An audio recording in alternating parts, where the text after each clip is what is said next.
आणि क्षणात 10 मिनिटात महाराष्ट्र मागे लावून दिली आणि खरोखर आजचा कार्यक्रम तुम्ही 100% आम्हाला तुम्ही मान्य करून दिला आणि इथं आला.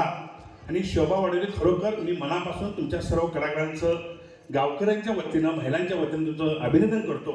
आणि ही जी कला आहे ही कला खरोखर अशीच जोपासावी. ही महिलांच्यासाठी तरुण वर्गासाठी खरोखर कालचा कार्यक्रम काय होता आणि आजचा कार्यक्रम काय होता. आज अगदी शांतता आणि संयमता आणि सर्वांच्या हृदयात मनात बसला. आणि कालचा कार्यक्रम उपाता होता म्हणजे तरुण वर्गाला उपाता होता. खरोखर आज एकही तरुण कुणीही दंगा केला नाही का काही नाही. तर आज जी महिला आहे त्या तुम्ही जे महिलांना उपक्रम दाखविला ते उद्यापासून या महिलांनी जर चालू केला कार्यक्रम तर खरोखर आमच्या गावची प्रतिष्ठा आमच्या गावचं नाव 100% तुमच्या या कृतीतून होणार असे मी जाहीर करतो. आणि हनुमानच्या आठवणीने जे आम्हाला शब्द बोलून आलात आज खरोखर मी प्रथमतः संगीता मॅडमचं मी आभार मानतो. त्यांच्यामुळे कार्यक्रम ठरला. धन्यवाद.